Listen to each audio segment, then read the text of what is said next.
Ngayong gabi, Pag-ibig na buo sa lamay ng patay. renta ng bahay, himalang nabayaran sa gitna ng kawalan. At papano nagkaroon ng magandang bahay ang mag-asawang ito gayong nalimas ng sunog ang lahat. Plus, paano naman sinagot ni God ang panalangin ni Joffer para magkaroon ng bagong sasakyan? Alamin ang mga kasagutan sa The Best is Yet to Come. Tampok sa The 700 Club Asia. Susunod na.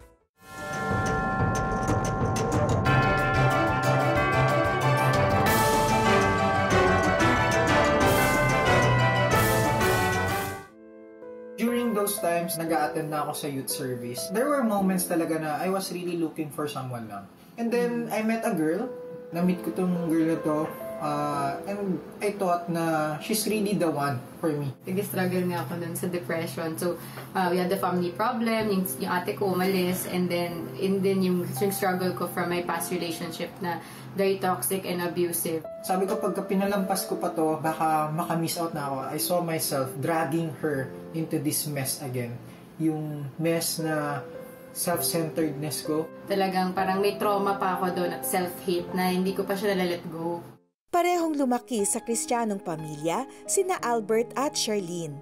Nagkatagpo ang dalawa sa funeral service ng isang miyembro ng simbahan, kung saan kapwa sila miyembro. Isa si Albert actually sa yung unang mga taong nasabihan ko nung nangyari sa akin before. Yung sinabi niya sa akin something like, lalo akong gumanda dahil sa pinagdaanan ko.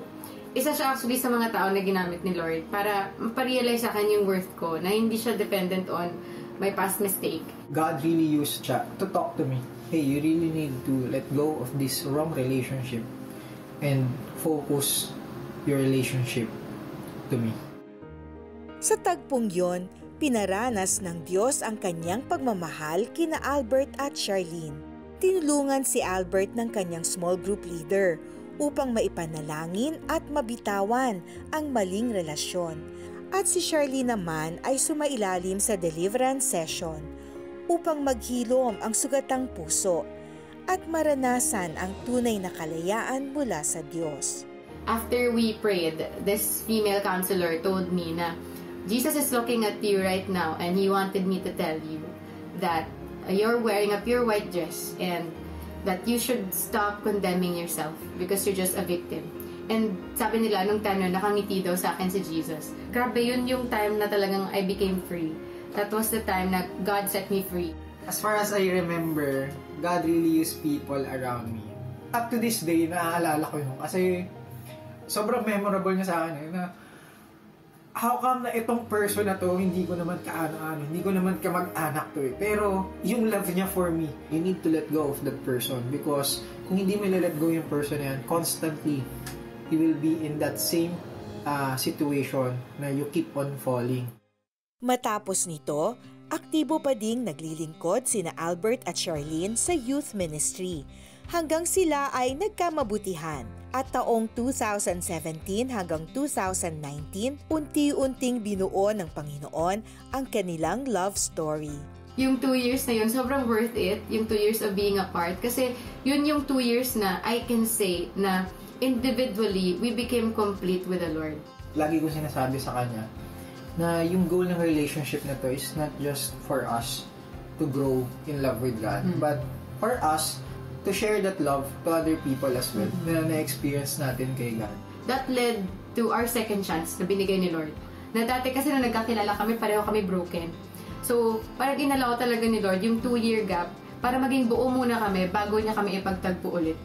Sa isang pagkakataon ay panibagong dagok ang pinagdaanan ng magkasintahan. Nung naging kami, graduating nun si Albert. So, parang syempre nag-look forward kami sa future and we were talking about getting married na talaga. Parang kumbaga pinangunahan namin si Lord. And parang hindi man lang namin siya tinanong. Pinahumble din talaga kami ni Lord. So, after graduation, immediately nag-apply ako sa isang insurance company. Good paying job, noble job. After few months, God really rebuked me. Ang kailangan ni God kasi during that time yung whole heart ko to obey Him. I filed for resignation, tapos I applied sa Elevate to become a campus missionary. And after the training, everything, yun naman yung bigla ang lockdown na natin. Sa ganitong sitwasyon nila naranasan ang pangako ng Diyos. Noong February 2, 2021, ay nag-propose na si Albert kay Charlene. Will you live by faith with me for the rest of our lives? Kasi that's how our relationship has been, and even our individual relationship with the Lord, that's how it has really been. Talagang living by faith in God. Hindi ko alam kung paano ko nabili yung singsing, kung saan nanggaling yung kasi, ba, ipitan ng sintron talaga eh. Palaliman ng bulsa yung nangyari. But true enough, talagang God really provided. Noong December 2, 2021, natuloy na ang pinakahihintay na wedding ng magkasintahan. I couldn't help myself but cry and thank the Lord. Grabe, sobrang gracious mo eh. Lahat ng to hindi ko deserve. Pero dahil ganyan ka-gracious, sino ako para hindi ka pasalamatan? I can't promise him much, but only one thing. Talagang to really love God with all of my heart, so that I can love Albert the way God wants me to love him. So yung buong trust mo, dapat kay God pa rin. Kay God ka pa rin talaga fully mag-depend. Yung buong kumpiyansa mo, dapat kay Lord pa rin. Wow. And Felici, just to give you and everybody an update, Charlene and Albert are now parents. Buntis si Charlene ngayon. Congratulations. Congratulations. Ang ganda ng sinabi ni Albert actually kay Charlene when he said na lalo kang gumanda dahil sa pinagdaanan mo. Diba? And I think that God is in the business of really, sanctifying and, making us more and more like Christ who fully trusted in God. And yun yung nakikita ko sa buhay nila na si Jesus ang nag-satisfy ng pinaka, their deepest longings. Parang prutas yan sa Felici, no? Yung hindi hinog sa pilit. Mas masarap pag pinahinog ng Panginoon. Samantala, sa susunod nating kwento, renta ng bahay, himalang nabayaran. Paano nagkaroon ng maganda at bagong bahay ang pamilya ni Marilen matapos silang masunugan? At paano naman nagkaroon ng bagong sasakyan ang pamilya ni Joffer? Ang kanilang best stories sa aming pagbabalik.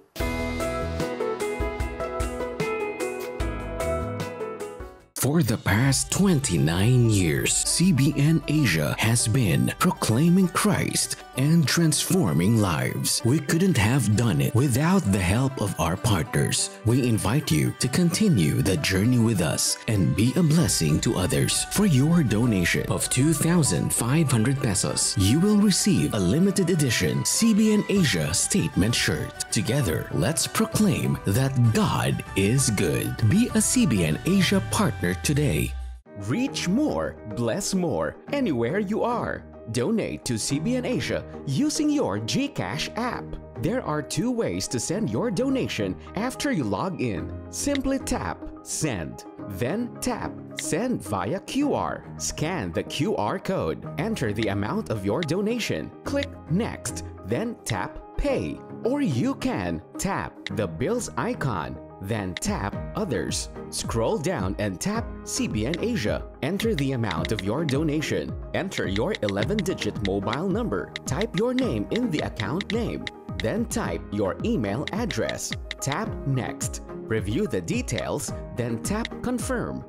Give and be a blessing. To learn more ways on how to donate, please visit www.cbnasia.org/give.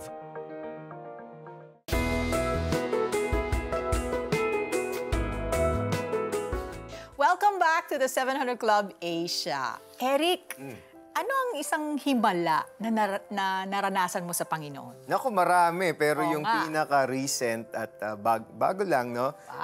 Was when someone blessed us for the enrollment ng aming daughter. O, diba? Which I prayed 5 years ago. O, diba? Answered right on time. O, diba? A few hours before I need the money. Nakaka-relate ako dyan, Eric. Kasi nangyari na rin yan sa akin when my son was still in school. O, diba? So, praise God!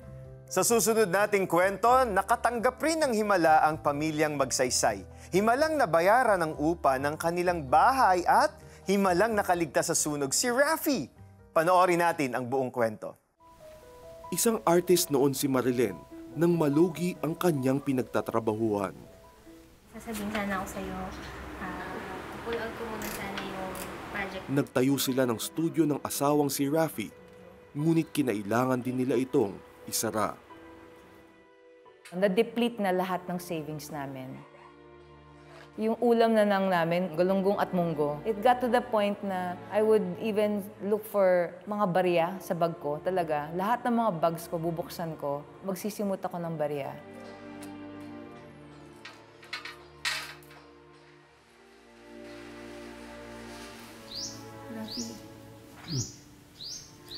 Sa panahon ng pinakamatinding kagipitan, ay wala na rin silang maibayad sa renta.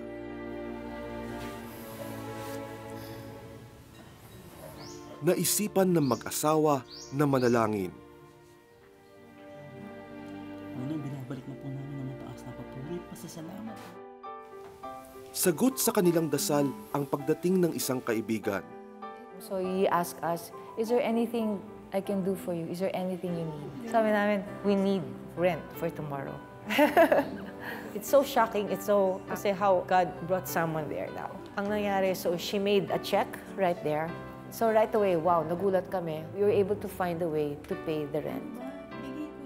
Bukod sa renta, pinagpala rin ng Panginoon si Marilyn. Nakapagtrabaho siya bilang colorist sa kanilang tahanan.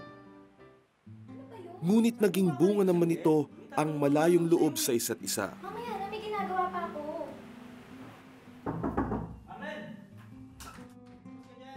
So we both became busy. We were very blessed na tuloy-tuloy yung work. Pero ang nangyari, sa sobrang busy, stress kami pareho, nagiging masungit kami. Taong 2014, sa isang iglap, ay nawala ang lahat ng kanilang ipinundar nang masunugan sila ng bahay at nagtamo ng second-degree burn ang kanyang asawang si Rafi. Nung makita ko si Rafi, he was shivering, they were hosing him down, tapos yung skin niya talaga sunog. But in the middle of all that, he just told me, Mama, God is good. Romans 8:28 lang to. I know He has a reason for this. Sa pag-aalaga ng buong pamilya kay Rafi sa ospital at pagtutulungan para makabangon, nabuo ang mas malapit na relasyon sa isa't isa, habang nananampalataya na pagkalooban sila ng Panginoon ng bagong bahay. Here's the miracle. Nasa hospital pa lang kami, may nagte-text na sa akin, Miss Marilyn, pwede ba mag-schedule ng color grading sa inyo bukas? And sasagutin ko, wait lang nasunog kasi yung house. The clients never stopped coming. We were not marketing. They kept coming and clients pa who we didn't know. Sinashare nga namin, they grew 5 times more. Dahil sa sunod-sunod na blessings, nakapagtayo ng bagong bahay ang mag-asawa. We were all believing. We were just fixing our eyes on God na ayusin niya tong house and He's gonna transform this into something beautiful. Bilang pasasalamat sa ginawa ng Panginoon sa kanilang pamilya, tinawag niyang Refuge for the Youth ang bagong bahay at masayang tinanggap ang mga kabataang pumupunta mula sa simbahan. We cannot help but share the story of this house. And then we end up sharing about the Lord. And they leave the house with hope. Sa ngayon, masayang nabubuhay si Marilyn kasama ang kanyang pamilya. Bit-bit ang mahalagang natutunan. Romans 8:28. All things work for the good of those who love God and who are called according to His purpose. It taught us to just trust in Him. So many events can happen to your life, good or bad, pero palagi may connection niya. Later on, it will lead to something that's in His plan for you. And it's always for your good. Amen. Wow! Can you believe that, no?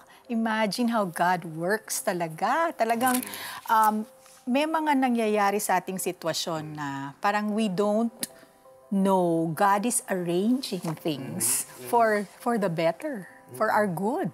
Diba? Mukhang masakit, mukhang, parang devastating and everything, but God is up to something. Yes. Diba? And I think ang mahalagang makita natin lahat in those moments, ano ba yung tinuturo ni Lord? Yes. So that our perspective, yung pananaw natin sa buhay, can also understand the plans and the bigger purpose of God in our lives. Oo. If not for that event, magagawa ba yung refuge of hope na for the youth na meron sila ngayon?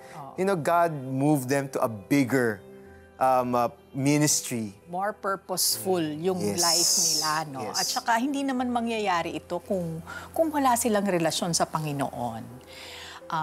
Grabe nga yung reaction, di ba? Sabi niya nung nasunugan na siya and everything, God, you know, is gonna work this out for good.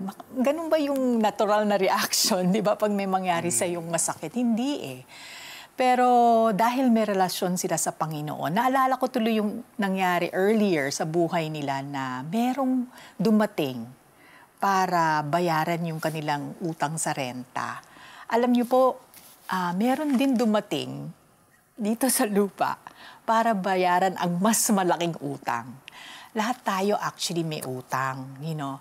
Because of our sin, okay, we owe God. You know, meron tayong utang sa Panginoon na kailangang bayaran. Pero dahil sa pagmamahal niya para sa atin, hindi niya tayo pinagbayad. Ang pinagbayad niya ay nung binigay niya ang kanyang anak na si Jesus. You know, and He was the one who went to the cross to pay for the penalty of our sin. You know, and I believe that Rafi and his wife knew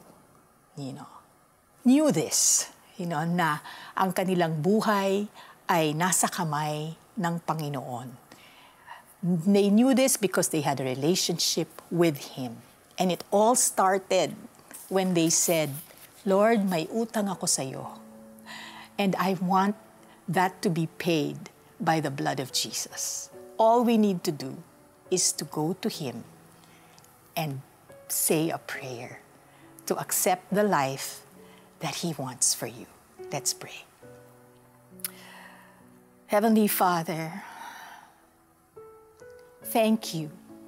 Thank you that no matter what I'm facing right now, Lord, you are up to something. Meron kayong plano sa aking buhay. Lord, humihingi ako ng tawad sa inyo sa aking mga kasalanan. I did not realize na may utang pala ako sa inyo, Panginoon. And I ask you to forgive me for all my sins right now, Father. And I'm accepting you as Savior. I'm recognizing na ikaw ang nagbayad sa aking mga kasalanan sa krus, Panginoon.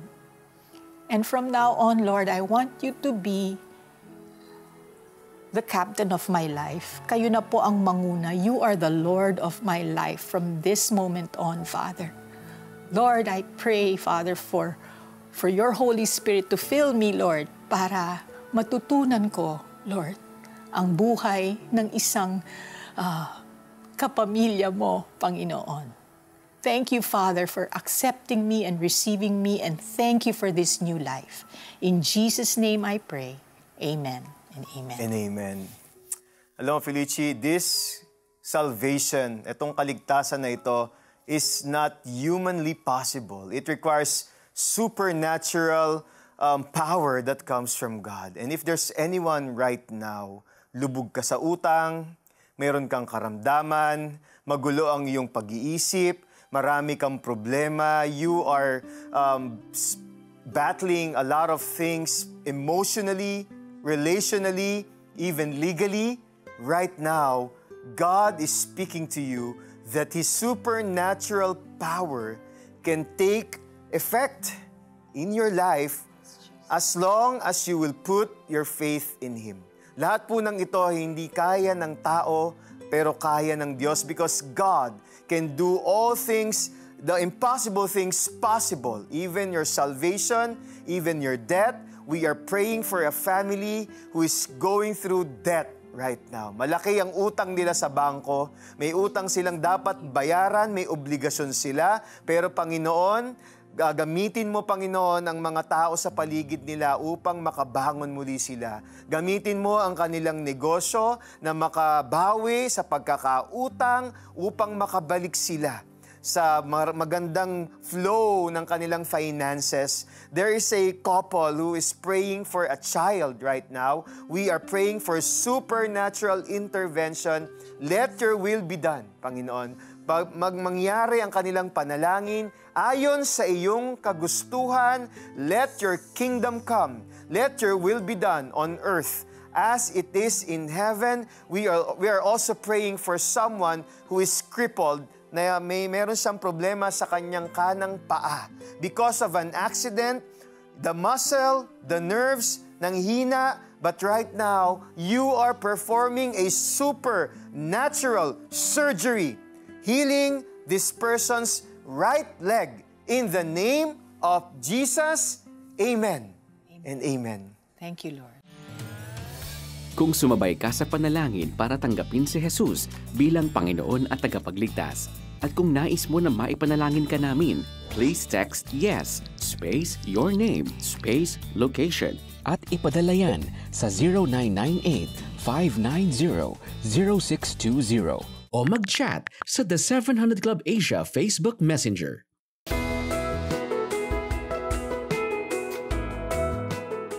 Partners of CBN Asia, lend a helping hand to the helpless, bring hope to the hopeless. You too can transform countless lives with your donation of 1,000 pesos. Plus, you will receive exclusive streaming access to Facing Your Giants of Kata Inocencio. I found inspiration in the example of David, who faced the giant Goliath with just 5 small pebbles, but with great faith in a great God. Become a CBN Asia partner today. Developing the habit of generosity is easier with GCash scheduled transfers. On your GCash app, tap Transfer. On the bank transfer page, tap Add Account. Select BDO. Create a nickname. Enter the account name, CBN Asia Incorporated. The account number 003000055 and your email address. At the bottom of the screen, tap Add New Schedule. Choose to donate weekly or monthly. Select your preferred date. Input the amount of your donation. Tap Next. Review details. Then tap Confirm. Good will come to those who are generous. Become a CBN Asia partner today.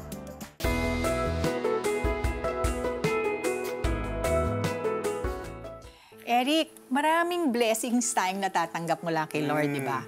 Ikaw, anong isang pagpapala ang pinagpapasalamat mo sa Panginoon? Naku, na nagsisimula pa lang kami ni Norvik, ang unang-unang pagpapala ng material, yung una kami nagkaroon ng sasakyan. It's a miracle for me kasi mahirap makabili ng sasakyan. Oo, totoo yan, totoo yan. Actually, ako nga blessed na kasi may sasakyan na yung asawa ko. Mas mabilis yung blessing sa'yo. Pero ngayon, I'm believing God for an upgrade. Amen. Blessing talaga ang sasakyan, lalo na sa ating pamilya. Tama. Kaya yan din ang prayer request ni Joffer. Paano naman kaya siya sinagot ni Lord? Heto ang kanyang kwento. Masakit na sa bulsa, nakakapagod pa ang pagbiyahe ni Joffer mula Pampanga hanggang Tarlac halos araw-araw. Isang account executive sa isang insurance company, nang magkaroon ng pandemya, mas lalong naging mahirap ang pagbiyahe niya. So I had to take tricycle, then jeep, then bus, then jeep, then tricycle bago ako makarating sa aking trabaho. I always pray, Lord, please, madatnan ko po yung last trip pauwi po sa baryo po namin. May ginagamit namang electric motorcycle si Joffer para sa kanyang pamilya, pero sa tuwing uulan o di kaya sa malayo ang biyahe, hindi niya ito magagamit.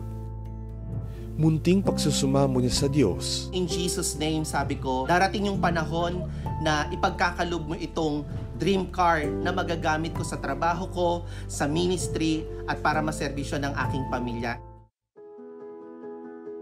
Matagal ng partner donor si Joffer ng 700 Club Asia. At kahit sa pangangailangan niya, hindi siya nakakalimot na magbigay ng donasyon.